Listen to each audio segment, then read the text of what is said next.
Around the Ozarks is now on your FM radio. Listen to Around the Ozarks mornings with Grace Gooley as I spotlight local people, stories, and podcasts, all while playing the country legends of the 90s and the hit makers of the 2000s. It's on the Ozarks Best Country, 105.1 The Bull.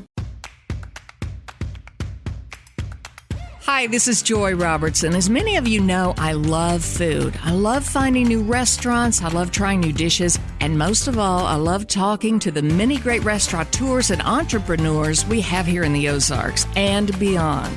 I love hearing their stories, and that's what this podcast is all about, learning more about them and their journey. So join me as we savor the Ozarks.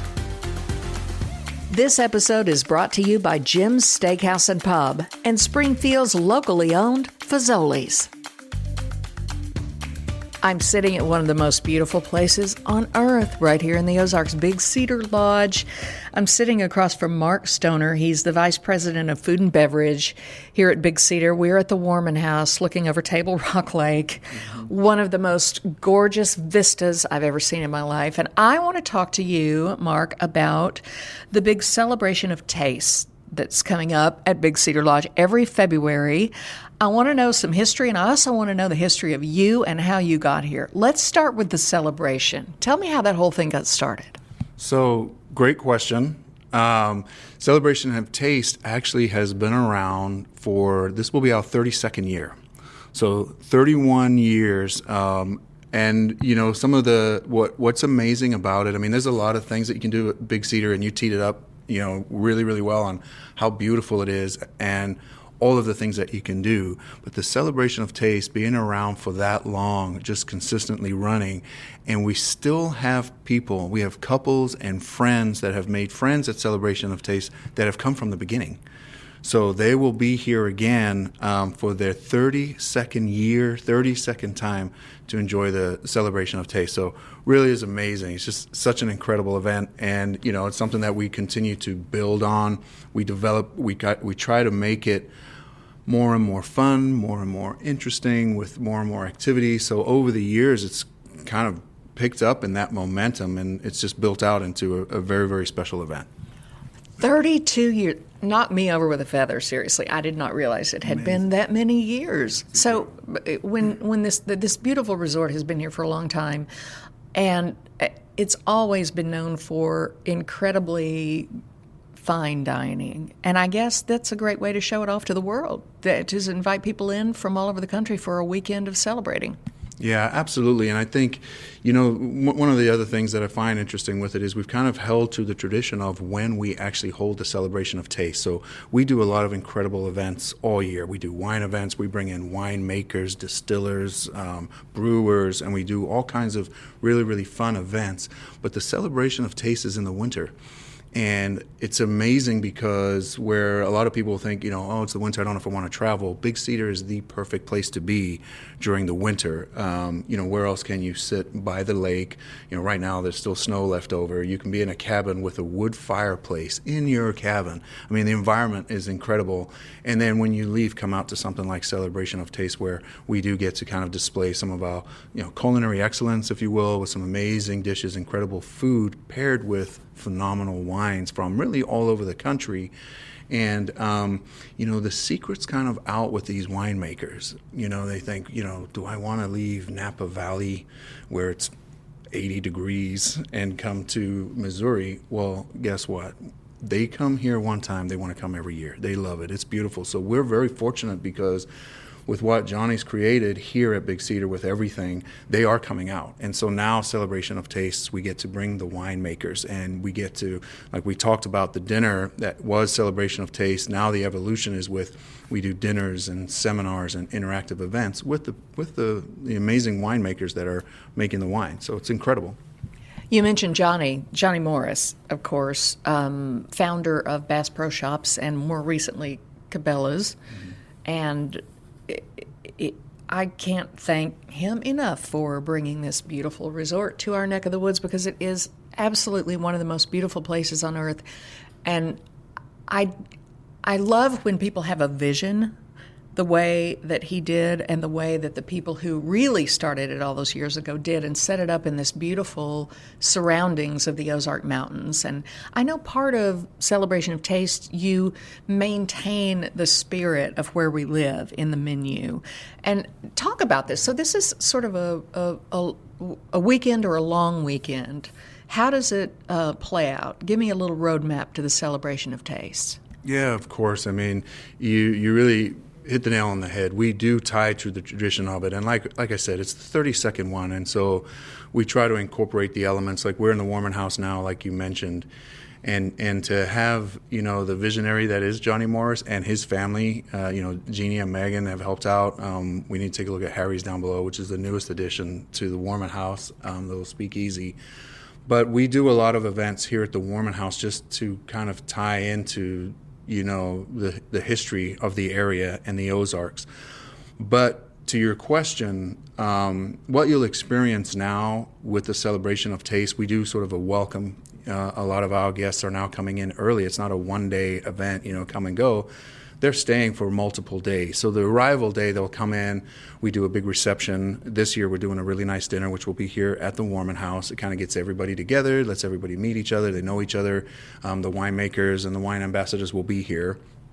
And then, which is a Thursday this year, the next day, Friday, will be seminars. You'll have the opportunity to sit with the winemakers, with these ambassadors, and kind of learn about the wine. And it's not just the wines that they bring. They'll do, like we were doing a seminar on sparkling wine. We're doing a seminar on how to elevate your palate, how you can sort of, are you tasting these wines? What are you picking up out of them?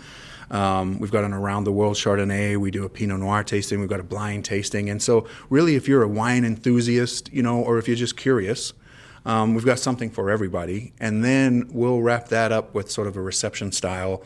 It's almost like a buffet, taste wines, walk around, get some incredible bites from our culinary team. And then the following day, Saturday, is another day of seminars in the afternoon. We can continue your journey. And then that is anchored with our final dinner Saturday night, which will also be this year in the Warman House. And so that's where we kind of put everything together. We bring the wines in. Those are the elevated wines that we ask the winemakers to bring. Sometimes they even bring tastes from their private cellar, which is a unique experience and something you can get as a guest of a Celebration of Tastes.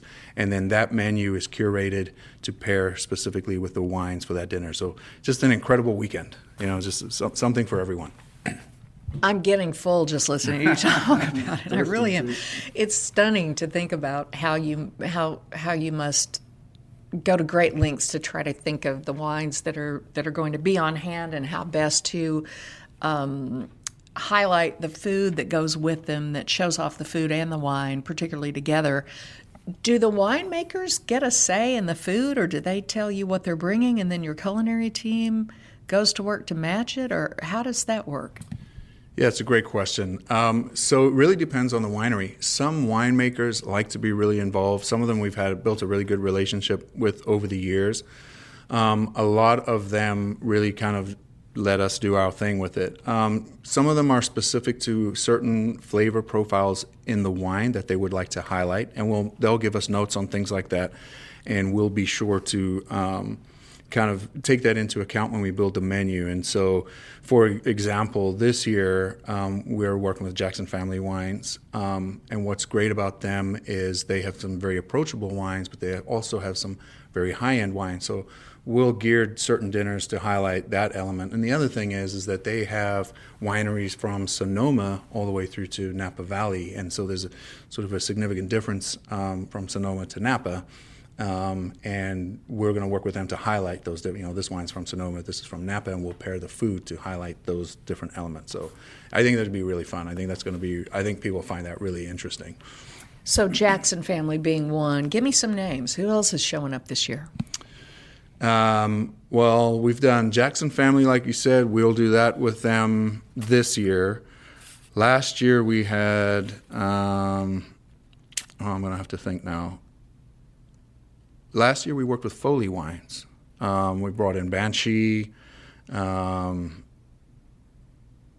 Let me see who else we have. I actually have some here that we can reference. Well, you've got 32 years of history to try to take your brain back through here. There's a lot. There's a lot of people who've been part of this. Yeah, and even outside, it's tough to remember specifically to Celebration of Taste because we do so many wine events throughout the year.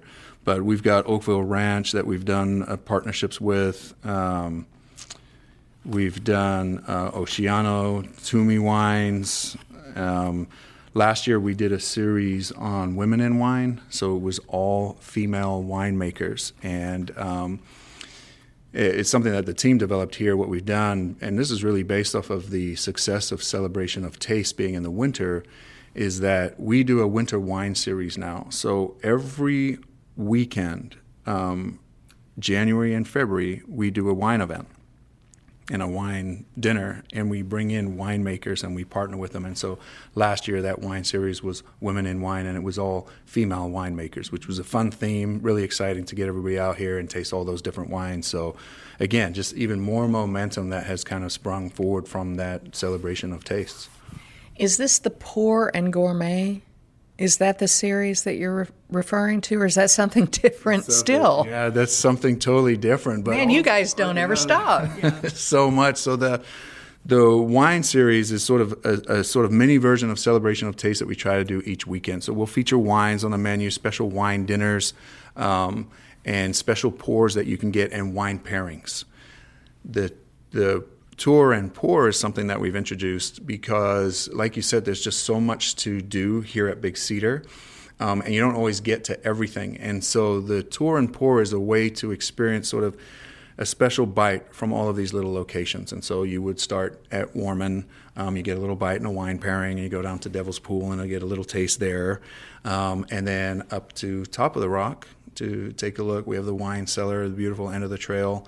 Wine cellar, and a little bite from Osage, and then finally you'll come back down to Harry's, which is below the Warman House here, for a little dessert bite and a little dessert cocktail to finish up that experience. So really, really fun event.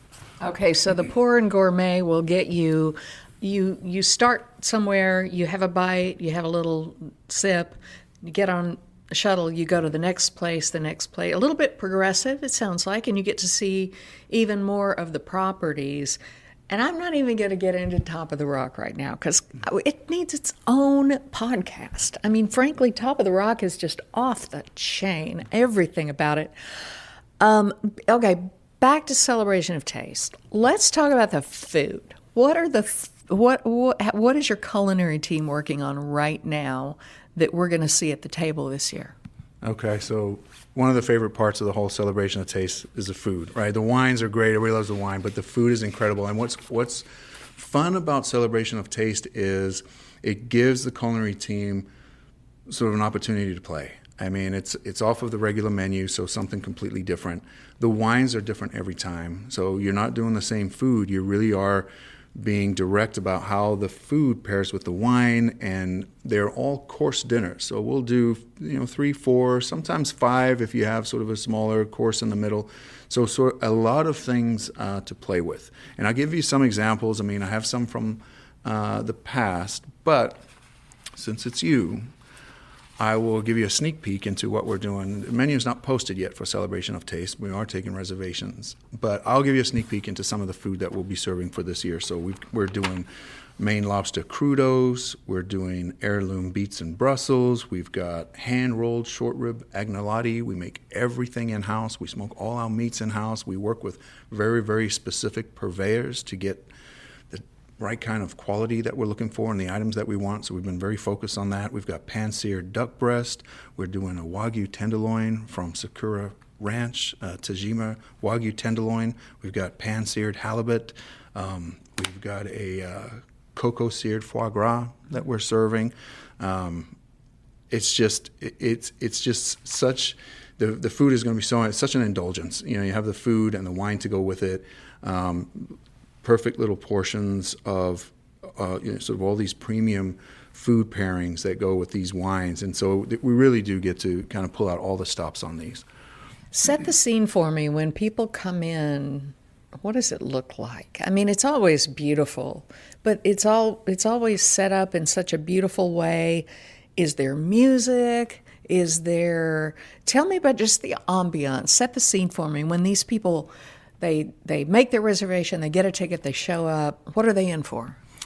Yeah, I mean, we focus on the arrival first, and that's why I love it on the years where we have the snow, because you get to come in out of the snow and the cold and into sort of this warming, elegant, rustic, charming environment that is the Warman House. I mean, you don't walk into sort of a lobby area. You walk into a large fireplace, the hearth, the host, and you come in, and it's just such a warming, comforting environment. And that's kind of what we want to express. We want to, that hospitality is what we want to convey to all of the guests. And then we'll have sort of the tables are already set. We always put the beautiful decor. We try to represent the Ozarks and everything that we do. We'll have the wines out, we'll have all the glassware, and then we'll do the synchronized service. Food will all arrive, it'll all drop at the same time. Everybody gets to enjoy and experience. And then the hosts that are there, from whether it's the winemaker or the ambassadors of the wine, will sort of be your hosts throughout the dinner. The chef will come out and speak to the food, and if you have any questions, it's a very, Ozark hospitality is a very, very friendly hospitality, very engaging. So, ask questions, ask the chef, ask the winemaker. And so it's this really fun, relaxed environment. And we'll just host you through all of those courses. We also will do a retail selection as well. So if you like the wines that you had at the dinner, they're going to be available. And a lot of times we'll do some of those wines that you may not always see available or that are harder to get. We're fortunate that we can get those. So it just rounds out, and then the next day, you'll do something similar in another location. And so it's a fun event. One thing that you made me think of when you were describing that, it's beautiful, it's stunning, it's gourmet. You look around this building and you see this dark, rich wood paneling. This used to be someone's house. I think, was it Harry Warman? Harry Warman. And Dorothy, his wife, lived on this property years ago, and it's been maintained, but it's been, I think, expanded. And as beautiful and as exclusive as this feels, when I think of Big Cedar Lodge, I think of relaxation, and I think that it's rustic enough that it's not necessarily a dressy affair. Does that make sense? No one's expected to show up in tux and tails and formal gowns, because Big Cedar, to me, and correct me if I'm wrong, with the celebration of taste, is exclusive and beautiful, but it's also really comfortable. Yeah, I completely agree. I think you do see the rich elegance and the comforting environment that is in the restaurant, and particularly Warman House. But it's comfortable in here, and you don't have to dress up. You're not going to look out of place at all. Like you said, it's a casual, relaxing environment. And we take that into account. People are coming from their cabins. People are coming off of the lake. People have all their activities throughout the day, so you're not out of place or anything like that. There's no pretenses. We want you to come in and be relaxed and enjoy what we have to offer and experience it in the way that you want to experience it.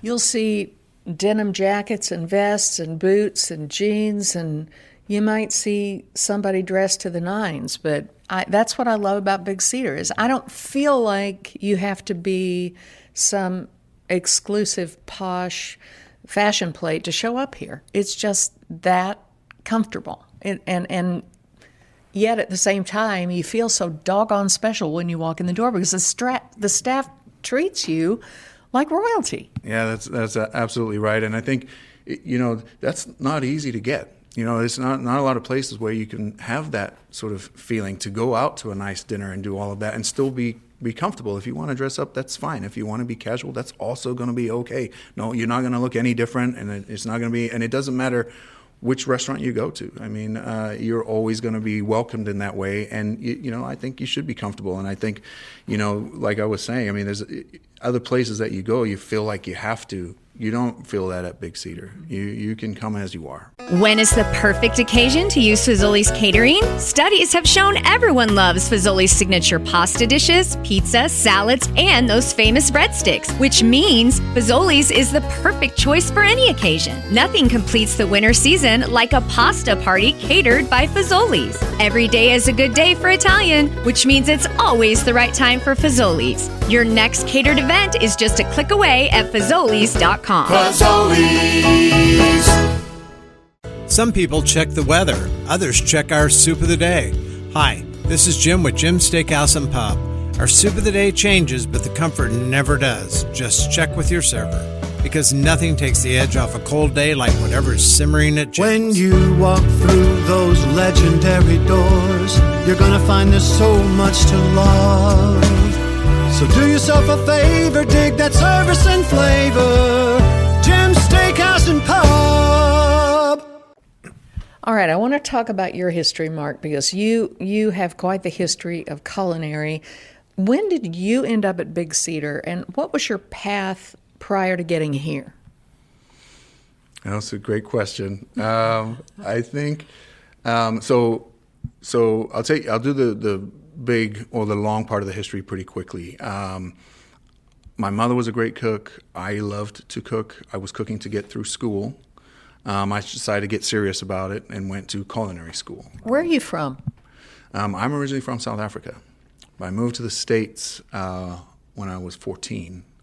We moved to California, but I have lived all over. I've lived in Oregon, Vermont, Nevada, Texas, and now Missouri, so well-traveled. But I think in food and beverage, that's not unusual. I almost think you need to, to really see what's going on everywhere. I did a good run in Las Vegas, which was a great place to cut my teeth, because when I got there, it was becoming a culinary mecca of the country. Chefs from all over the world were building amazing restaurants. And in the company that I worked for, I was fortunate because they had a lot of different concepts in food and beverage, from, bars, lounges, nightclubs, quick service, fine dining, fast casual, buffet. So you get really well-rounded, you get a lot of experience, you get exposed, and work for a lot of great people, a lot of great chefs.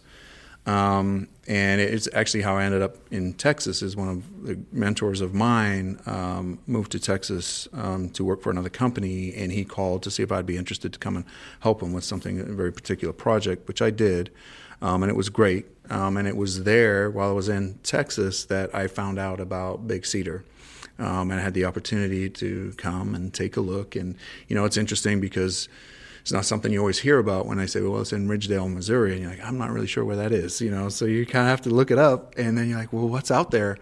And really, between Johnny Morris and Debbie Bennett, it was very much a case of come out and see this place, come and see it. And you've mentioned it several times while we've been talking just today on how amazing it is and how unique and how special, and it's beautiful and magical, and it's an emotional connection. It has an effect, and so anyways, that's how I ended up here, and I'm going on my 5th year, so it's been an incredible journey. So it wasn't a terribly tough sell to get you here. Once they got you on the property, was it a slam dunk? For the move, I mean, like I said, it's emotional. You feel it right away. There's nothing like it, but then. You got to get my family, so I had to bring my wife, and I have 2 older girls and 2 younger boys, so all of them, and so throughout that process, but yeah, I think it's the best decision I've ever made. I mean, it's amazing. I wouldn't trade it for the world. Talk about your staff and the culinary team here. Is it just a picnic to go in there every day and kind of bat around ideas on how to wow the people who show up to eat? I think food and beverage is a business of passion, and it's not easy. But it is a thing that we love. And getting something, you see it on the guests, and you mentioned it yourself, when you see people walking around and the smiles on their faces and the way they come in from the cold and stand by the fire, and just the enjoyment they get from the food we're providing, and and not only that, I mean, all day long, they've been having fun. They've been out doing activities. The kids have been running around doing things. There's so many things for kids to do. You can take the boat out.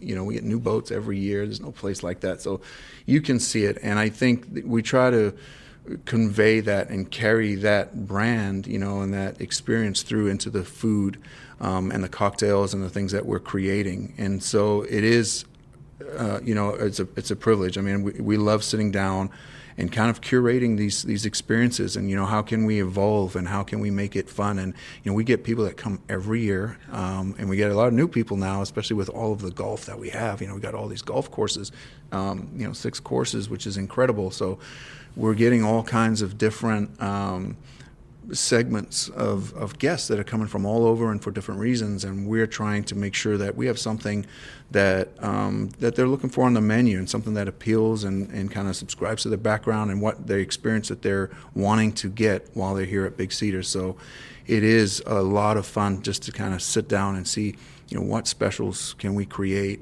how can we be different, what kind of experiences can we create for guests to enjoy and do something new and exciting and enjoy their stay at Big Cedar. I'm assuming you get lots of guests from around the Ozarks, but you also get probably a lot of guests from all over the world. Where are some of the far reaches that people have shown up? I mean, I think, one, the market. So there's, you talk about just this country, United States is huge, and you have this massive drive market. People, that's one thing. People can drive here from all kinds of surrounding states, but you're starting to see that going from coast to coast now. I mean, they're coming from everywhere. Canada, I mean, all over the states. I think there's some awareness in Europe now. There's awareness in Japan for sure. I mean, we don't track it specifically. I don't think it's a huge market, but I do think that the more that golf grows, the more, you start to see that exposure. But it's not, I don't feel like it's this little hidden secret anymore. I mean, it really is something that, guests are coming from all over to experience, and they want to experience it. And, you saw it on the Kelly Clarkson show. I mean, that's sort of national, and I'm sure something will come from that. But it was amazing to see. I think when people hear about it, and you see how people react to it, it's going to be big. I think we'll see people coming from all over. There was a moment on Kelly Clarkson when they brought Big Cedar Lodge, and when they put up a photo, Kelly and the audience, there was an audible gasp. You could hear it, and I've heard that over the years. I've come down here a lot, and when I've shown photos to people or I have brought them here, I know that gasp. It was great to see it on TV. Yeah, I saw exactly the same thing. I saw people gasp, and then I think she did an offer, like, I'm going to give this away, and like, who wants to go stay at Big Cedar? And they're just going nuts. I mean, they're jumping up and down just, after they had seen the pictures and heard the description of what you can do, and they heard about Dogwood Canyon on that show as well. And I think you're right. That's what you see. And I think people see that when they're going through the website and they're making their decisions on where they want to bring their family or where they want to go on vacation.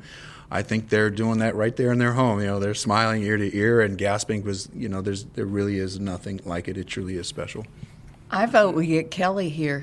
She's played concerts around here. I took my girls to see her at the O'Reilly Family Center years ago, and it was a fantastic concert. So have you extended an invite? Because I'm going to just extend one right now. I think she needs to show up, don't you? I totally agree. Let's get her here. We've got a long list of people that we need to get here, all kinds of celebrities that come and see it and enjoy it. So, yeah, let's get them all here. Well, the celebrity list, I know there have been all sorts of people here. I've been down here, of course, during when the PGA tour was here. We used to, when I was on Ozarks Live at the CBS affiliate here, we used to cover that every year. And, it was nothing to walk around and run into the likes of Gary Player and Tom Watson and I could go on, Tiger Woods, and it's an amazing place, and people appreciate it and they love it.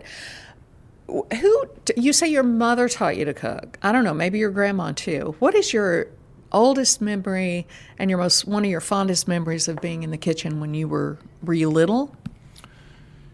Yeah, I think, my mom is a fantastic cook, and I was fortunate because I did get to experience a lot of different foods growing up, and being with my mom in the kitchen is one of my favorite memories. I think I can remember back when I was 4, I must have been 4 or 5, standing on a chair next to my mother and my mom, and it's something that I did with all of my kids too.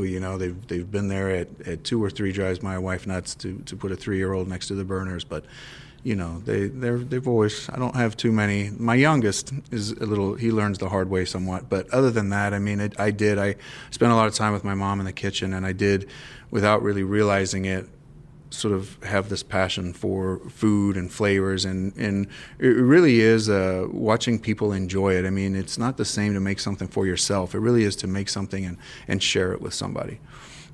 Absolutely it is. And you still cook today. What do you like to cook? I don't have a specific sort of profile, but I cook all kinds of stuff, and I do cook today. It is how I relax. It's how and sometimes, the team that I have here, we're all still doing that, and that's where ideas come.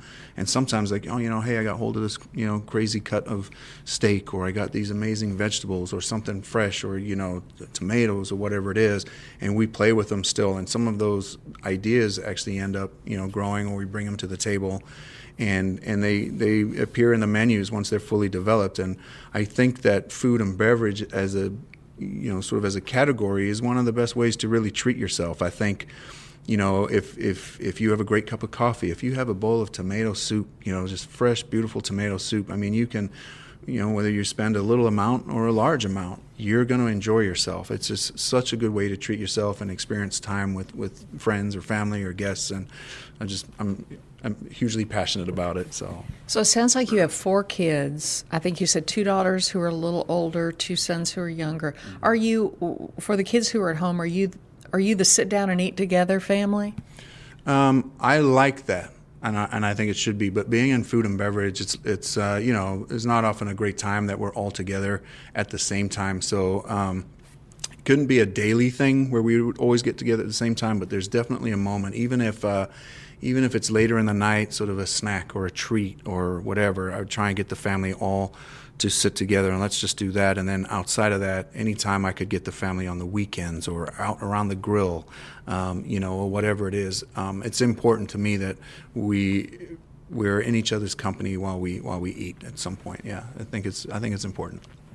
Well, eating, everybody's got to eat, and it's just such a social and a happy thing, and you celebrate around food. And you reach those milestones, and the first thing you do is, where are we going to go eat? What are we going to do? What are we going to cook? And you strike me as that kind of guy who loves family, and you value that. And the people who come here, I think, value that as well. You see a lot of families come through here. Have you seen those? You mentioned couples that have been coming for 32 years. That's got to be a trip to see those folks reunite every year. Do you see that? Yeah, it's special. I mean, they really do. It's like they look forward to it. And I don't know their lives outside of here or what they do the rest of the year, but it's definitely something. And I could only imagine, what it must be like to keep meeting up with the same people 30 years. I mean, it's just incredible. And what a place to do it. I mean, to create something like that where you can keep coming back.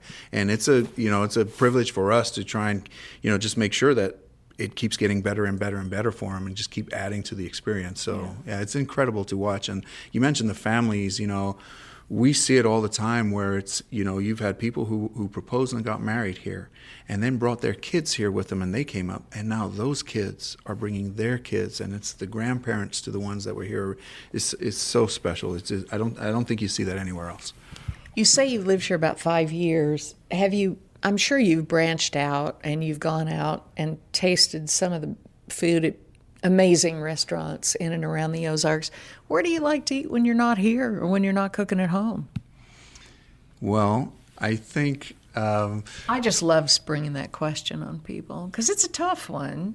It's a tough one because you always fail to think of places that you really love because you're kind of on the spot. But what do you like around here in the Ozarks? I think, having moved around quite a bit, what's exciting to me is to get the landscape and to get a feel of the culinary presence in the town and the city. One thing I always look for is sushi. I love sushi. It's not something you typically make at home, so I don't really. So finding there's a great sushi restaurant. I go to Ariake a lot because I know how he gets the seafood. Same things that I would look for is what the chef looks for. So. Ariake in Springfield, which, by the way, I haven't been yet. I got to get over there. I know. I need to have them on. I hear it's great. Yeah, it's amazing. Great restaurant. But it is, I love, going around and finding places where, they do have great food. And I think something that's special about the Ozarks, really, it's not super commercialized. So it's not a ton of chains. There are some chains, but you still can get these mom and pop, hole in the wall type of places that make, they have a good menu, but they'll do 2 or 3 things better than anybody else. And to me, that's exciting to find. It's not like sort of these regular things that you would get maybe in a huge city where it's just loaded up with chains or sort of mundane or average. And it's still good food, but just to find those special things that, sort of mom and pop families even that have been doing for a long time, there's a lot of opportunity for that in this area. I think chains are one of those things where some people say, I don't want to eat at a chain. It's like, well, but these chains, these local folks who own and operate and manage these chains, they employ a lot of people, and they do a lot of great things, and you can count on the dish that you love at a place that you're familiar with. So there's a lot to be said for that. But there's also so much to be said for the mom and pops. Is there any particular regional Ozarks thing that you went, what on earth is this and why? Or, wow, that's really good. And I'm thinking like, I don't know, our Springfield cashew chicken, things like chocolate gravy. I don't know. Are there things in the Ozarks that you thought at first, what on God's green earth are they doing with this? But you ended up loving it? I think I've had a lot of unusual, let's say, food items or very creative food items just in my travels. So it's kind of hard to get like, wow, that's crazy. I think I did, you heard about the Springfield cashew chicken, so you got to go and try that. And I think what's interesting to me about all of that food is like you can look at what the traditional representation of some of those dishes are. And it's great to compare that to sort of, I find it with the Mexican food too. Like this is the Springfield version, or this is the Missouri version of what that is, which I think is great. That speaks to the people. I mean, this is what we like, and this is what we're proud of, and this is ours, kind of a thing. So I don't think anything really surprising, but it's been really fun discovering those sort of ties to Missouri or the Ozarks.